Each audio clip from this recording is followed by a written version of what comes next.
السلام علیکم ورحمۃ اللہ وبرکاتہ۔ ناظرین، آپ کیسے ہیں؟ امید کرتا ہوں خیر وفیت کے ساتھ ہوں گے۔ آج غسل جنابت کے حوالے سے کچھ باتیں سیکھیں گے، کیونکہ غسل جنابت جو ہے اس کے بارے میں جاننا انتہائی زیادہ ضروری ہے۔ اگر ہم اندازہ کریں تو تقریباً 99% ایسی آبادی ہے جو غسل جنابت سے ناواقفیت رکھتی ہے، اور ہم یہ بات اپنا پرسنل میٹر سمجھتے ہوئے اس کو بھلا دیتے ہیں یا نظر انداز کر دیتے ہیں کہ اس کا کون سا کسی کو پتہ ہے اور یہ ہمارا پرسنل میٹر ہے۔ تو ایک بات ضرور ذہن نشین رکھیے کہ جو پرسنل میٹر ہے اس کو بھی جاننے والی ایک ذات ہے جس کو اللہ کہتے ہیں، اور وہ زمین و آسمان کا مالک ہے، اور جو کچھ زمین کے اندر ہے، جو کچھ آسمانوں میں ہے اس سے واقف ہے، اور جو ہم ظاہر کرتے ہیں، جو پوشیدہ رکھتے ہیں اس سے واقف ہے۔ وہ ہمارے ظاہر اور باطن سے واقف ہے۔ لہٰذا شریعت کے اندر صفائی ستھرائی کی بڑی اہمیت ہے۔ تو اللہ کے نبی صلی اللہ علیہ وسلم نے فرمایا طہور شطر الایمان، جو پاکیزگی ہے وہ ایمان کے حصے کے اندر سے ہے۔ تو اس لیے آج ہم غسل جنابت کے حوالے سے بات کریں گے۔ غسل جنابت کے لیے سب سے پہلے آپ نے جب واش روم میں داخل ہونا ہے، اور یہ جو میں نے آپ کے سامنے باتیں رکھوں گا یہ احادیث کی صحاح ستہ کے اندر مکمل موجود ہیں، لیکن میں جو بھی باتیں آپ کے سامنے رکھوں گا وہ سب سے معتبر کتاب صحیح البخاری، اس کے حوالے سے آپ کے سامنے بات کروں گا۔ سب سے پہلے آپ نے جب واش روم میں داخل ہونا ہے تو واش روم سے پہلے باہر ہی آپ نے یہ دعا پڑھ لینی ہے، اللہم انی اعوذ بک من الخبث والخبائث۔ اس کے بعد آپ نے بایاں پاؤں آپ اپنا اٹھا کے آپ نے واش روم کے اندر رکھنا ہے، دایاں پاؤں اندر نہیں رکھنا۔ اللہ کے نبی صلی اللہ علیہ وسلم جب بھی بیت الخلاء میں داخل ہوتے تو اپنا بایاں پاؤں پہلے رکھا کرتے۔ اس کے بعد آپ نے جو ہے وہ جب اپنا غسل جنابت سٹارٹ کرنا ہے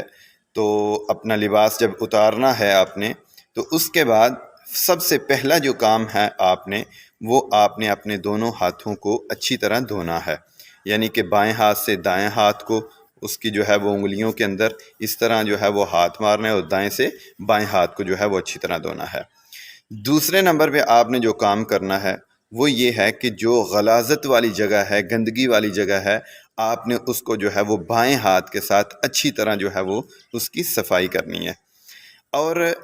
اس کے بعد آپ جو ہے وہ اللہ کے نبی صلی اللہ علیہ وسلم جو ہے وہ اپنے دونوں ہاتھوں کو پھر دوبارہ دھویا کرتے تھے اور مٹی کے اوپر رگڑا کرتے تھے۔ ٹھیک ہے، ہمارے پاس مٹی والا نظام نہیں ہوتا۔ آج کل جو واش رومز ہیں وہ پکے بن چکے ہیں اور ٹائلوں والے ہو چکے ہیں، تو لہٰذا ہمارے پاس مٹی ملنا اتنا آسان نہیں ہے، تو ہم پاکی حاصل کرنے کے لیے صابن کا جو ہے وہ استعمال وہ کر سکتے ہیں۔ اور اس کے ساتھ اچھی طرح جو ہے پہلے آپ نے صابن لگانا ہے اور اس کے صابن کے ساتھ دھونا ہے، یعنی کہ ایک دفعہ آپ نے پہلے ہاتھ دھوئے، پھر آپ نے غلاظت گندگی صاف کی، اور اس کے بعد آپ نے جو ہے وہ پھر کیا کرنا ہے، اپنے ہاتھوں کو اچھی طرح دھونا ہے۔ اس کے بعد والا جو کام ہے وہ آپ نے کیا کرنا ہے، آپ نے جس طرح بالکل جو ہے وہ وضو کیا جاتا ہے، آپ نے اسی طرح اپنا جو ہے وہ وضو سٹارٹ کرنا ہے کہ آپ نے پہلے ہاتھ دھوئے، ٹھیک ہے، پھر آپ نے منہ کولی کی، ناک میں پانی ڈالا، ٹھیک ہے، چہرے کو جو ہے وہ اچھی طرح آپ نے دھویا، واش کیا، آپ نے کونیوں سمیت اپنے بازوؤں کو دھو لیا، یعنی جس طرح نماز کے لیے آپ نے وضو کرنا ہے بالکل سیم اسی طرح آپ نے جو ہے وہ وضو کرنا ہے۔ اور اس کے بعد والا جو آگے پروسیجر ہے، کیونکہ نماز کے اندر ہم سر کا جو ہے وہ مسح کرتے ہیں، ٹھیک ہے، لیکن غسل جنابت کے اندر سر کا مسح نہیں ہوگا۔ اس کی جگہ ہم نے کیا کرنا ہے، سر کے مسح کی جگہ ہم نے اپنی انگلیوں کو، دونوں ہاتھوں کی انگلیوں کو جو ہے وہ پانی ڈال کے، آپ کے پاس مگ ہے تو مگ کے ساتھ، آپ کے پاس جو ہے وہ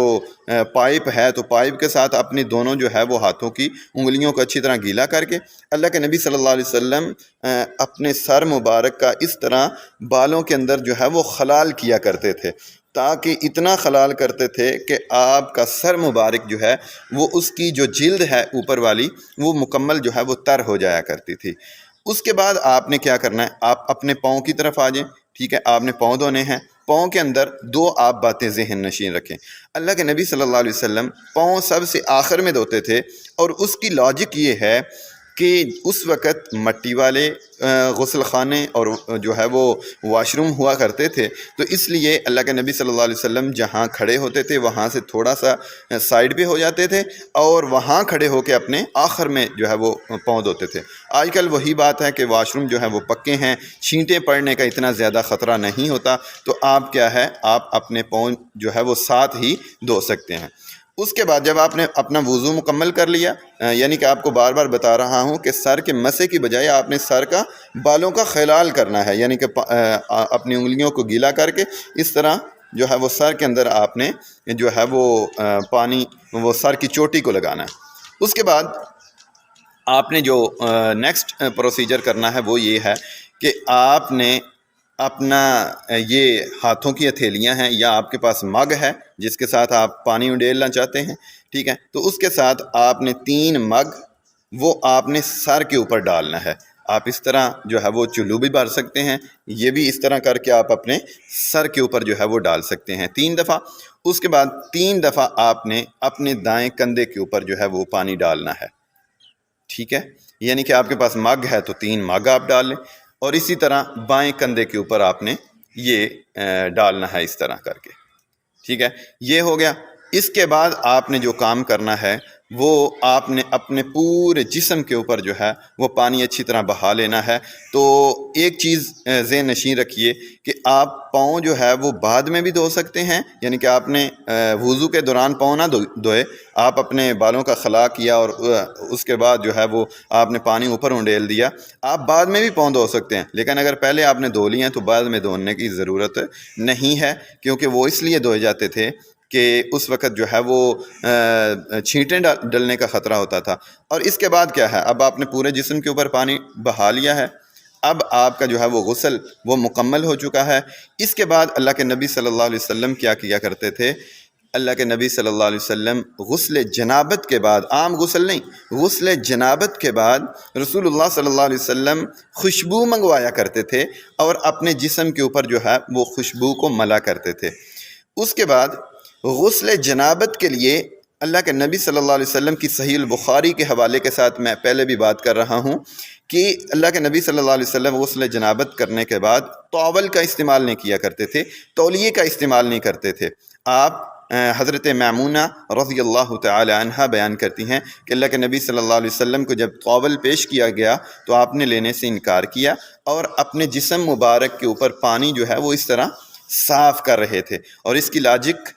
آج سے 1450 سال پہلے اللہ کے نبی صلی اللہ علیہ وسلم نے یہ جو کام کیا، اس کی لاجک آج جو ہے وہ میڈیکل سائنس بھی ہمیں بتا رہی ہے کہ جب تلک آپ کے جسم کے اوپر پانی رہتا ہے، آپ کے جسم کے اندر جو ہے وہ